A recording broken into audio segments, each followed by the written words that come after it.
Bonjour à toutes et à tous. Aujourd'hui, nous continuons donc la série sur la vision du Coran pour pouvoir donner exactement l'islam, qu'est-ce qu'il dit sur un certain nombre de choses. Et bien sûr, nous essayons d'extraire l'enseignement à partir de la source sûre. Hein. N'allez chercher dans aucune autre source, dans la source sûre, pour comprendre le message clairement comment Allah il veut nous le transmettre.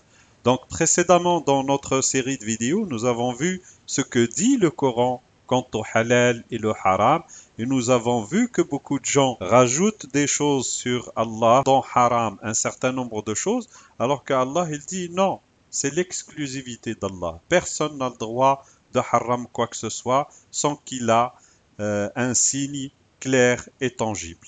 Voilà. Aujourd'hui, nous entamons un sujet tout aussi important, hein, le libre arbitre dans la mise en valeur dans la créance. La ikraha fid-din. Personne n'a le droit d'obliger les humains à suivre un chemin, même s'ils pensent que c'est la guidance d'Allah. A'udhu billahi minash shaitanir rajim. Bismillahir rahmanir rahim. La ikraha fid-din. قد تبين الرشد من الغي فمن يكفر بالطاغوت ويؤمن بالله فقد استمسك بالعروة الوثقى لا انفصام لها والله سميع عليم. Nulle coercition en matière de culte dû. La droiture s'est clairement distinguée de la déviation. Alors qui dénie ceux qui transgressent les limites, les taroutes, et met en œuvre l'engagement par Allah, a certes saisi l'anse la plus sûre qui n'a pas de fêlure. Allah entendant, savant. Dans ce signe, Allah il dit La ikraha fid-din, c'est-à-dire nulle coercition, c'est-à-dire on n'oblige personne dans l'accomplissement de son din.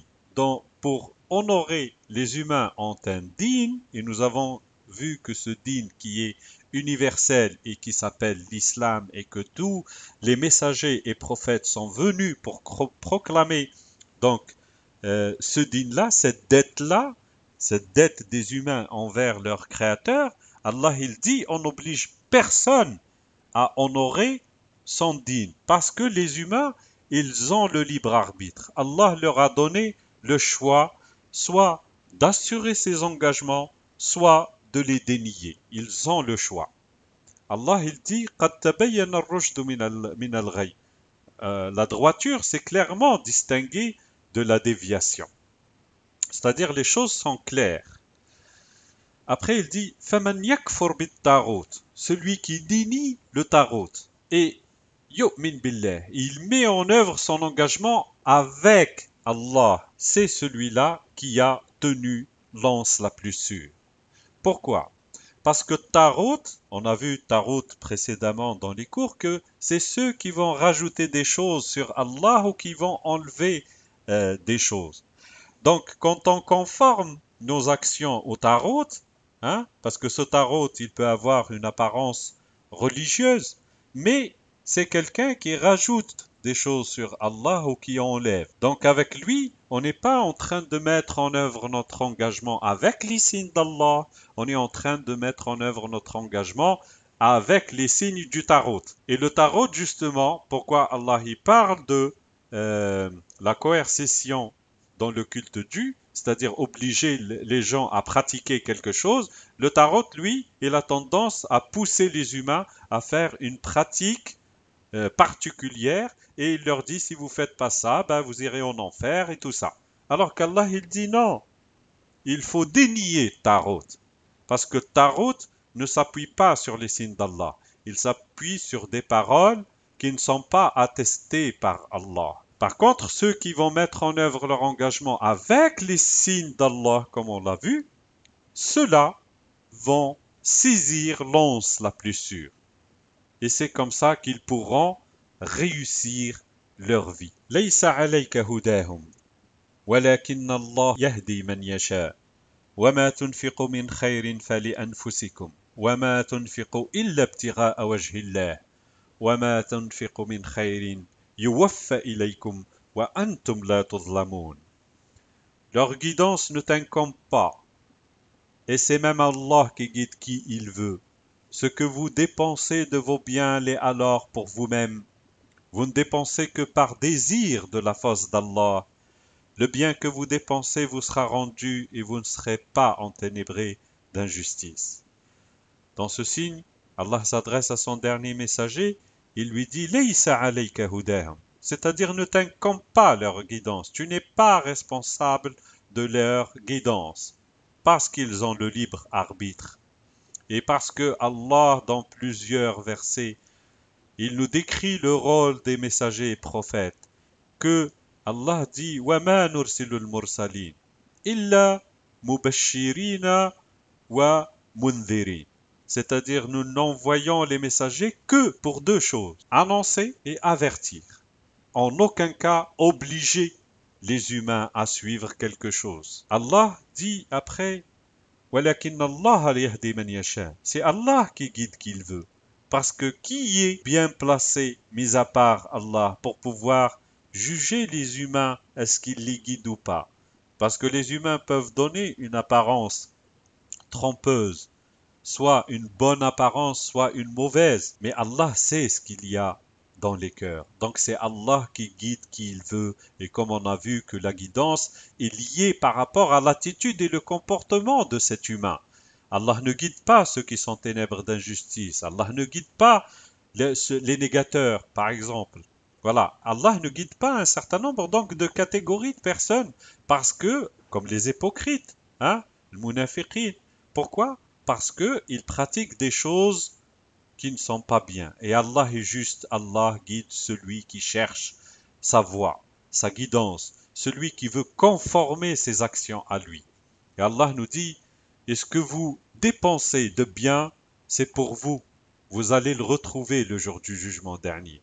Et ce que vous dépensez, c'est uniquement pour chercher la direction d'Allah, pour pouvoir garder sain notre direction vers lui. Et ce que nous dépensons de bien, on nous sera récompensé le jour du jugement dernier, et Allah nous dit, et vous ne serez pas enténébrés d'injustice. Pourquoi? Parce que Allah est juste, celui donc qui œuvre dans son sentier, qui fait de bonnes actions dans son sentier, le récompensera. Mais en aucun cas le messager est tenu par rapport à la guidance de ceux qui sont autour de lui. وَإِنْ كَانَ كَبُرَ عَلَيْكَ إِعْرَاضُهُمْ فإن استطعت أن تبتغي نفقا في الأرض أو سلما في السماء فتأتيهم بآية ولو شاء الله لجمعهم على الهدى فلا تكونن جاهلين. Et leur éloignement t'a beaucoup affecté. Si alors tu avais pu, tu aurais recherché ardemment une issue sous terre ou une échappatoire dans le ciel pour leur apporter un signe. Si Allah avait voulu, il les aurait rassemblés sur leur guidance. Alors, sûrement ne sois pas parmi les ignorants. Dans ce signe, ça confirme le signe que nous avons vu précédemment où Allah, il dit à son dernier messager, il ne t'incombe pas leur guidance. C'est Allah qui guide qui il veut. Ici, ça vient confirmer cette vision. Il lui dit, si ça devient énorme pour toi, leur détournement, hein, eh ben, si tu peux, ben, creuse un tunnel sous terre ou cherche une échappatoire dans le ciel et va leur chercher un miracle pour qu'ils soient guidés. Allah, il dit, si Allah le veut, il les rassemblerait tous sur la guidance. S'il veut obliger les humains, il le ferait en une fraction de seconde. Mais il leur a donné ce libre arbitre, ce libre choix. Alors il lui dit, فَلَا تَكُونَنَّ مِنَ الْجَاهِلِينَ. Ne sois pas alors parmi les ignorants. Donc tous ceux qui veulent obliger les humains à suivre une direction ou une voie, même s'ils pensent que c'est la voie d'Allah, sont dans l'ignorance. C'est des ignorants. Pourquoi? Parce qu'ils ne se soumettent pas au signe de leur Créateur, qui ici, il dit à son dernier messager, nous voyons que ça devient énorme pour toi leur détournement, alors si tu veux, ben, creuse un tunnel sous terre ou trouve une échappatoire dans le ciel et va leur chercher un miracle. Par contre, c'est Allah qui guide les humains. Alors, il lui dit, ne sois pas parmi les ignorants. Tasin mim, tilka ayatul kitab al-mubin, la'allaka bakhi'un nafsaka alla yakunu mu'minin, إن نشأ ننزل عليهم من السماء آية فظلت أعناقهم لها خاضعين وما يأتيهم من ذكر من الرحمن محدث إلا كانوا عنه معرضين فقد كذبوا فسيأتيهم أنباء ما كانوا به يستهزئون. Tasin Mim. Voici les signes de l'écriture explicite. Peut-être es-tu préoccupé parce qu'ils ne mettent pas en œuvre l'engagement. Si nous voulions, nous ferions descendre du ciel un signe sur eux, devant lequel leur nuque resterait courbée, et aucun nouveau rappel venant du rayonnant d'amour ne leur vient sans qu'ils s'en détournent. Alors, ils ont certes démenti, aussi des nouvelles leur viendront de ce dont ils se moquaient. Dans ce signe, Allah nous décrit ces signes. Il nous dit Tilka ayatul kitab al-bum. C'est ça les signes de l'écriture clairvoyante. Nous voyons que tu es préoccupé parce qu'ils ne mettent pas en œuvre leur engagement avec les signes d'Allah. Allah dit si on veut, on leur descendrait du ciel un miracle, un signe où leur nuque serait figée devant ce miracle. Et à chaque fois qu'on leur fait parvenir un rappel du Rahman, eh bien, ils s'en détournent, ces humains. Et ils ont démenti ces signes. Alors, patiente, ils verront ce que nous avons préparé pour eux. وَلَوْ شَاءَ رَبُّكَ لَآمَنَ مَنْ فِي الْأَرْضِ كُلُّهُمْ جَمِيعًا أَفَأَنْتَ تُكْرِهُ النَّاسَ حَتَّى يَكُونُوا مُؤْمِنِينَ. Et si ton responsable d'évolution avait voulu, tous sur terre, sans exception, auraient mis en œuvre l'engagement, alors est-ce toi qui forceras les êtres humains à mettre en œuvre l'engagement? Et ce signe est clair et il vient confirmer cette vision. Allah il lui dit, si Allah le veut, tous les humains mettraient en œuvre leur engagement avec ces signes. Tous. Il lui dit, est-ce toi qui vas obliger les humains pour qu'ils mettent en œuvre leur engagement? C'est-à-dire, tu n'as pas le droit d'obliger ces humains de mettre en œuvre leur engagement sur cette vie. Ils ont le libre arbitre, ils ont le choix. للذين استجابوا لربهم الحسنى والذين لم يستجيبوا له لو أن لهم ما في الأرض جميعا ومثله معه لافتدوا به أولئك لهم سوء الحساب ومأواهم جهنم وبئس المهاد. L'excellence est pour ceux qui se sont disposés à répondre favorablement à leur Rabb, à leur enseigneur, et ceux qui ne se sont pas disposés à répondre favorablement. Même s'ils possédaient tout ce que contient la terre et encore autant, ils l'offriraient en rançon. Pour cela, le dommage de la reddition de compte et la géhenne leur refuge. Ah, quel mauvais lieu qu'ils préparent. Alors ceux qui vont répondre favorablement aux signes que nous venons de voir, le libre arbitre, la ikraha fid-din, on n'oblige personne à suivre une voie. Et quand on voit dans le monde que certains obligent les humains ou qu'ils leur demandent le nombre de prières qu'ils font et qu'ils peuvent même les tuer par rapport à ces questions-là, ils sont dans la déviation. Ils ne suivent pas les signes de leur Créateur. Parce que le Créateur, comme on vient de le voir dans les signes, demande même à son dernier messager de ne pas obliger et que la guidance ne lui incombe pas, mais il est là que pour annoncer et avertir. Donc ceux-là conforment leurs actions, comme on l'a vu précédemment, à qui? Est-ce que c'est au signe d'Allah ou au tarot qui lui rajoute des choses sur Allah ou enlève des choses? Donc il conforme alors que Allah, il a demandé aux humains de dénier, un yakfur, de dénier le tarot et ne pas suivre ces paroles-là.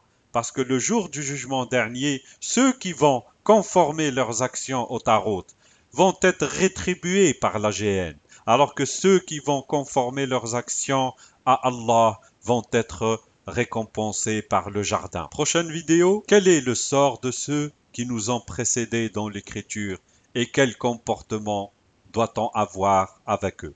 À bientôt.